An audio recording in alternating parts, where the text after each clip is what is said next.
भगवान सच्चिदानंद प्रभु के चरणों में प्रणाम करते हुए सौनक जी ने जब सूत जी महाराज से ये प्रश्न किया कि भक्ति, ज्ञान, वैराग्य और विवेक को बढ़ाने के लिए वैष्णव लोग क्या करते हैं। घोर कलयुग है महाराज, कठिन साधन कोई कर नहीं पाएगा, इसलिए भगवत प्राप्ति का सरल से सरल साधन आप जो भी समझते हो वो कृपा करके बताएं।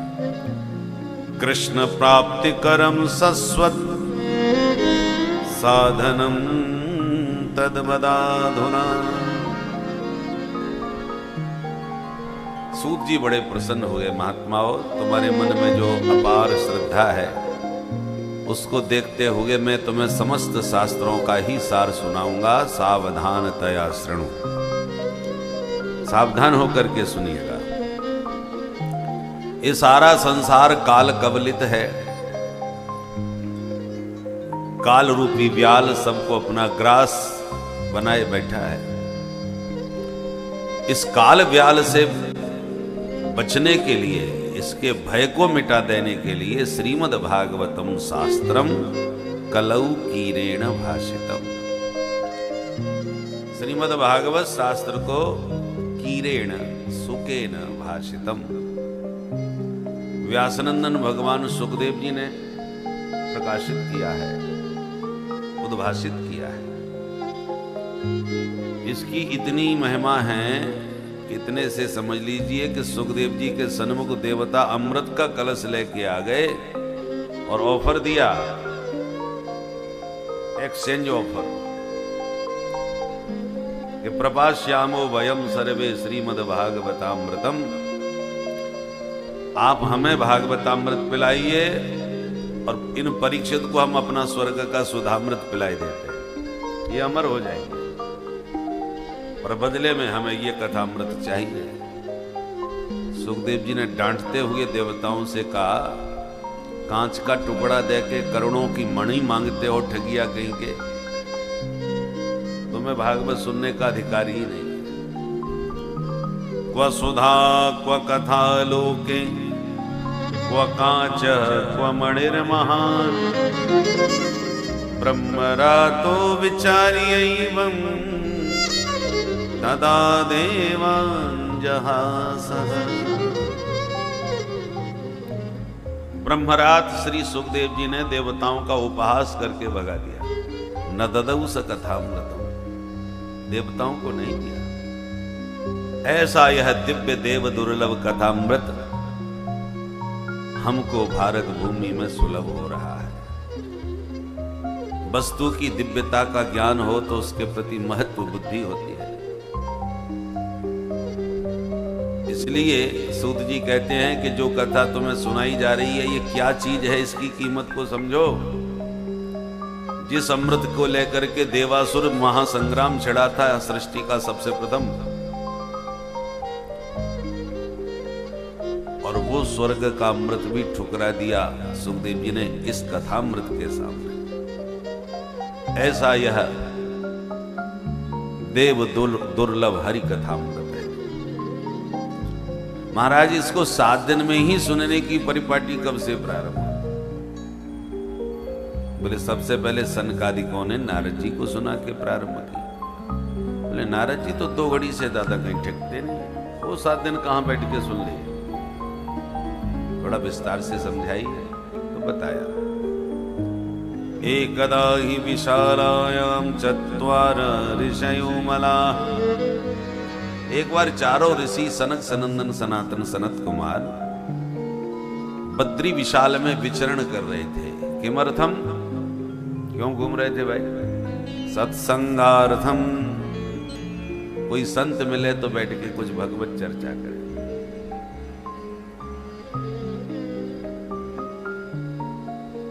चरण धरत चिंता करत चितवत चारों ओर, सुवर्ण को खोजत फिरत कवि व्यभिचारी चोर।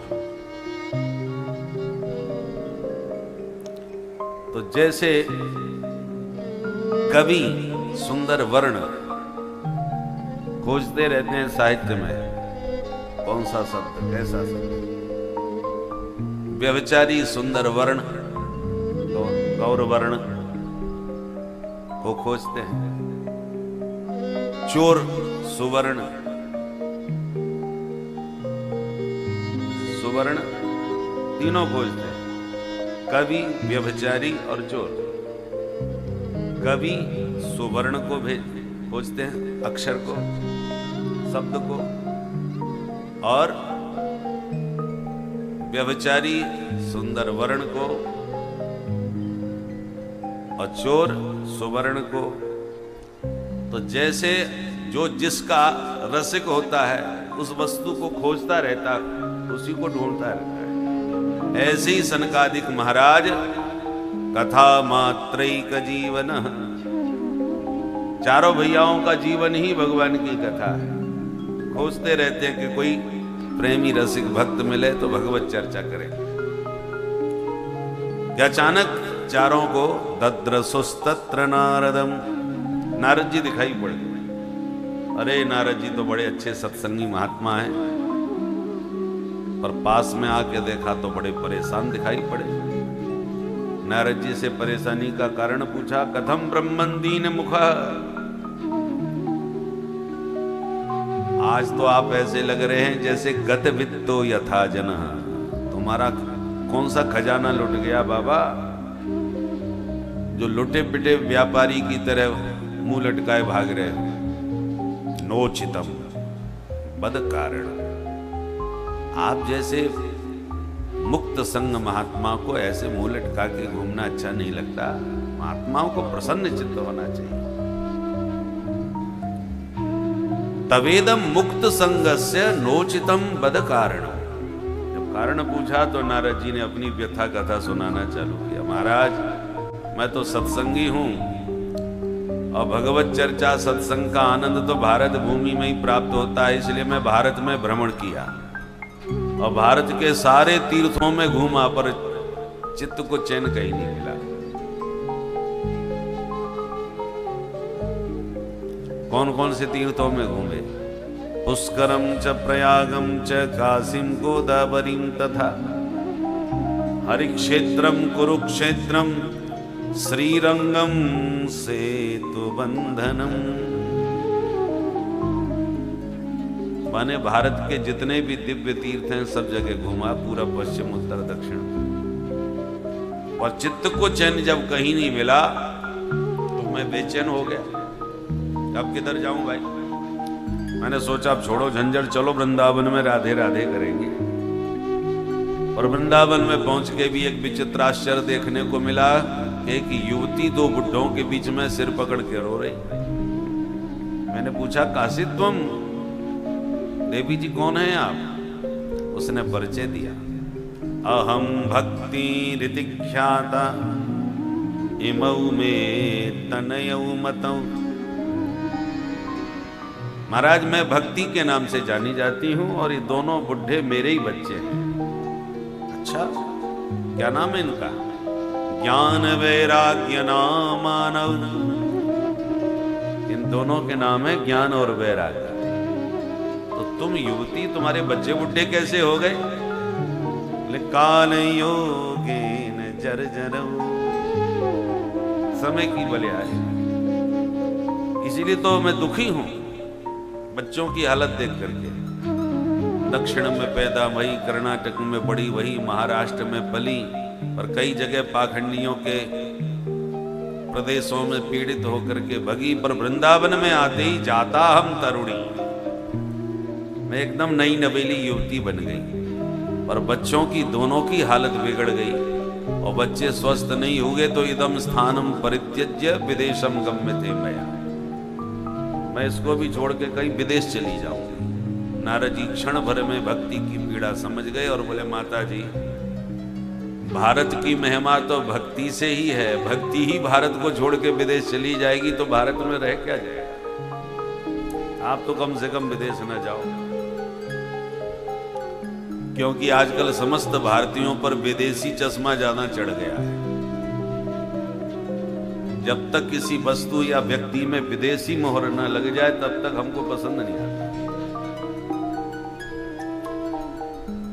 चाहे वो संत भी हों चाहे कथावाचक हों, कोई भी हो, पंडित हों। महाराज कथा बहुत जोरदार कहते हैं, कहीं देश विदेश में बाहर भी गए हो? बोले नहीं। अरे तो लोकल में ही कथा कहते हो। और वो भले ही कुछ ना जानता हो पर विदेशों में घूमता हो, अरे साहब इनकी तो अंतरराष्ट्रीय है, कई देशों में इनकी कथा हो।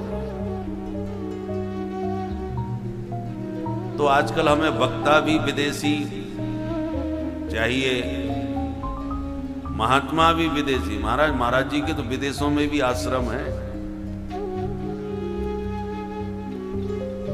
तो नारद जी ने कहा कि भक्ति मां आप तो कम से कम विदेश न जाओ,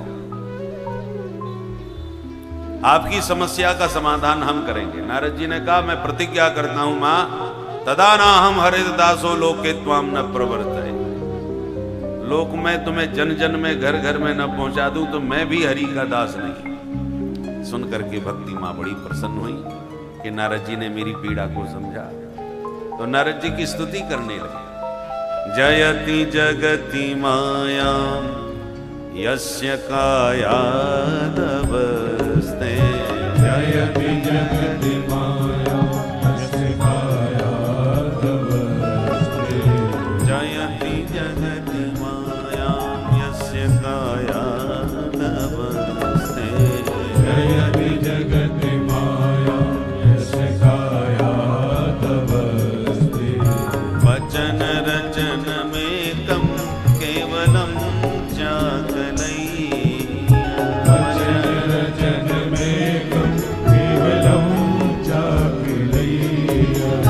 ध्रुव पदमपि यातो यत्र पातो ध्रुवो, ध्रुव पदमपि यातो यत्र पातो ध्रुवोऽयम्।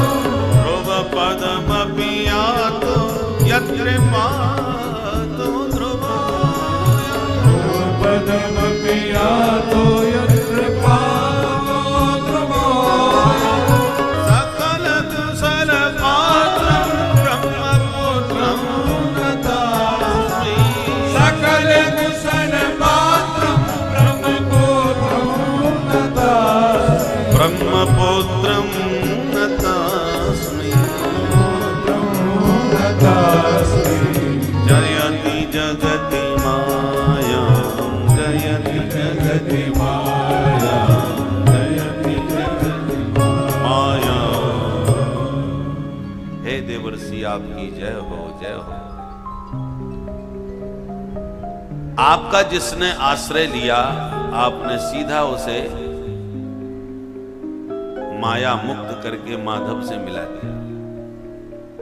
उदाहरण कायाधवस, गयाधु का बेटा प्रहलाद। ध्रुव पदमपि यातो, ध्रुव जी महाराज आज ध्रुवलोक को विभूषित कर रहे हैं आपकी कृपा से।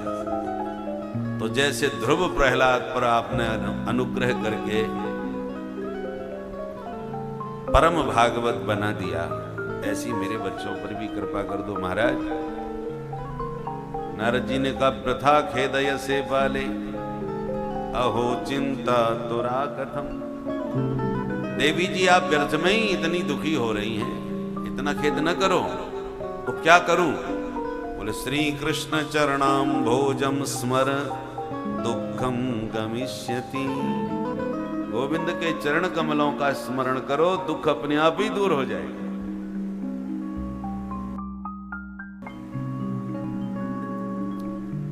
और इतना कह के नारद जी ने ज्ञान वैराग्य को जगाने का प्रयत्न प्रारंभ कर दिया। ज्ञानम प्रबुद्धताम शीघ्रम रे वैराग्य प्रबुद्धताम।